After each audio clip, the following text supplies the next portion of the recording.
देखो बेटा, हमें यहां पर निकालना है बेटा HCP एवं CCP की हमें क्या निकालनी है बेटा, संकुलन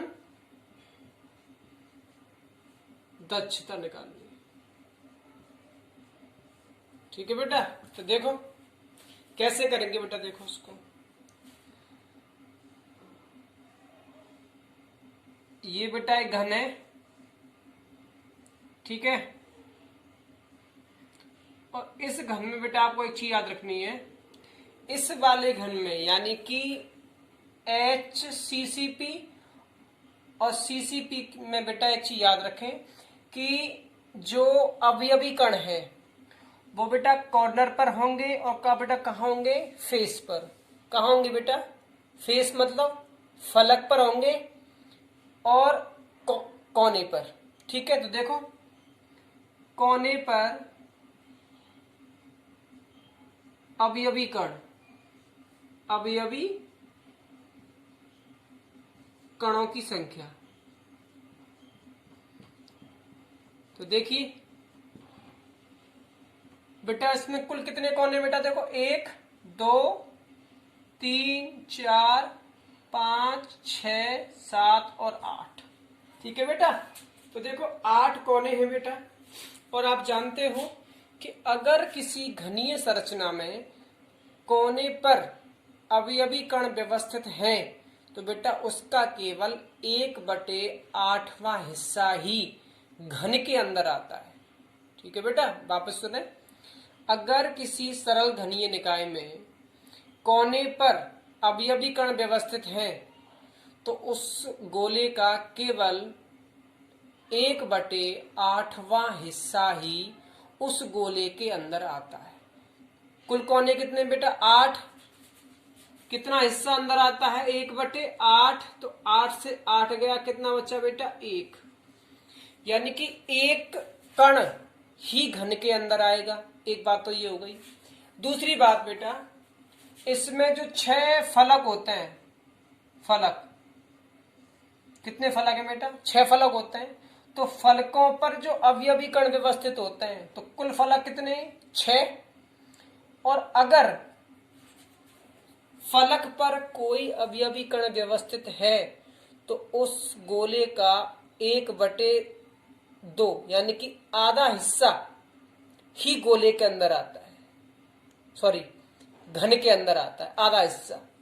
6 फलक हैं और प्रत्येक फलक में गोले का आधा हिस्सा घन के अंदर आएगा, यानी 1/2। 2 से कट गया 6, तो कितना आंसर आएगा, 3। तो कुल कितने गोले आएंगे, 4। तो 4 अवयवी कण होंगे अगर इस तरह की कोई संरचना है, मतलब कोने पर व्यवस्थित है और फलक पर व्यवस्थित है। ठीक है बेटा, कुल कितने कण है बेटा, 4। ठीक है, अब इसकी क्या निकालेंगे, संकुलन दक्षता। तो देखिए कैसे निकालेंगे,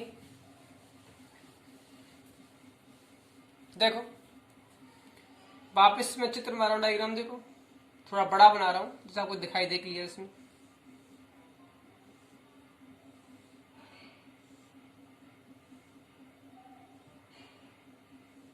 ठीक है बेटा, अब देखो एक मैं ये ले रहा हूं, ये कॉर्नर और इसका अवयवी कण, एक ये कॉर्नर और इसका अवयवी कण, और एक इस फलक पर व्यवस्थित है, इस तरीके से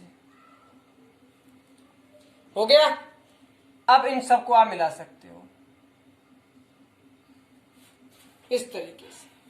ठीक है बेटा, अब देखिए, अब हमें बेटा ये पता है कि अगर ये घन है तो उसके जितने भी कॉर्नर हैं, जितने भी इसके किनारे हैं, सबकी लंबाई बेटा कैसी होगी, समान। यानी कि चाहूं तो मैं इसको नाम डाल सकता हूं, देखो A B C D E F G और H। ठीक है बेटा, अब देखो हमें बेटा इतना पता है कि CD की लंबाई कितनी होगी, A, और AC की लंबाई भी कितनी होगी बेटा, A, दोनों की सेम होगी क्योंकि ये घन है। लेकिन हमें AD की लंबाई नहीं पता बेटा, तो हम AD की लंबाई निकाल लें। किससे निकालेंगे बेटा, पाइथागोरस प्रमेय से। तो देखो AD का स्क्वायर बराबर AC का स्क्वायर प्लस CD का स्क्वायर। अब हमें पता है बेटा AC और CD की लंबाई बराबर है, तो A मान लें, तो A का स्क्वायर प्लस इसको भी A मान लें, A का स्क्वायर। तो बेटा AD की जो लंबाई है, AD स्क्वायर बेटा कितना आएगा बताइए, A स्क्वायर कितना आएगा, 2A स्क्वायर। कितना आएगा बेटा, 2A स्क्वायर। ठीक है बेटा। अब हमें क्या निकालना है बेटा, यहाँ पर हमें बेटा खाली यहाँ क्या निकालना है, हमें सिर्फ AD निकालना है। तो AD बराबर क्या हो जाएगा बताओ, AD बराबर हो जाएगा बेटा √2। कितना हो जाएगा बेटा, √2A। ठीक है बेटा। किससे निकाला बेटा, पाइथागोरस प्रमेय से। जो AD है इसकी पर लेंथ बेटा कितनी आ गई, √2A। ठीक है बेटा। अब देखो आगे, इसको मैं रफ कर रहा हूं, ठीक है। चाहो तो आप इसको अपने तरीके से लिख सकते हो, ठीक है। अब देखिए इस वैल्यू को मैं यहां लिख देता हूं कि AD की वैल्यू कितनी निकल के आ रही है हमारी। तो देखो बेटा जो AD की जो वैल्यू है कितनी आ गई, √2A। कोई दिक्कत, ये वाली। अब देखो बेटा अगर जरा गौर करें, AD यही तो है, A और D।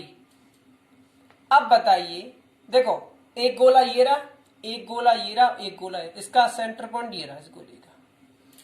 अब देखो इस गोले की त्रिज्या कौन सी है, यही तो होगी त्रिज्या। एक आर तो ये रही, ये गोला पूरा ही अंदर आ रहा है, इसका मतलब एक आर ये रही, एक आर ये रही, और इसकी एक आर ये रही, तो कुल कितनी आर हो गई, 4R। आर आर आर और आर, यानी कि मैं लिख सकता हूं बेटा 4R, सॉरी जो 2A की वैल्यू है, जो AD की वैल्यू है, AD की जो वैल्यू है बेटा वो किसके बराबर है, 4R के बराबर है। कोई दिक्कत। अब इसका मतलब 4R किसके बराबर है, √2A के। तो लिखते हैं बेटा √2A बराबर 4R। यहां से A का मान निकालना है, तो A बराबर हो जाएगा 4R बटे √।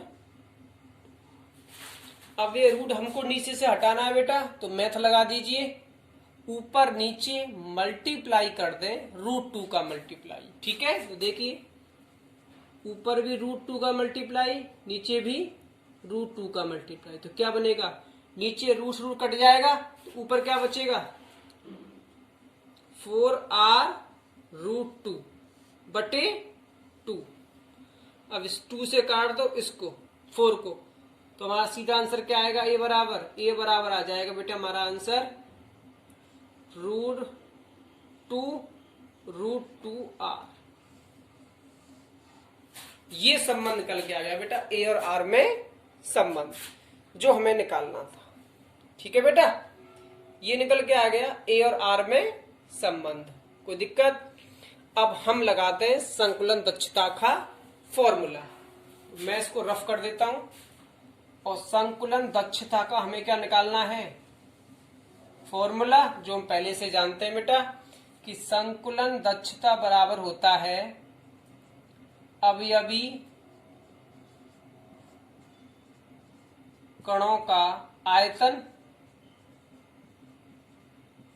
बटे AQ और मल्टीप्लाई 100।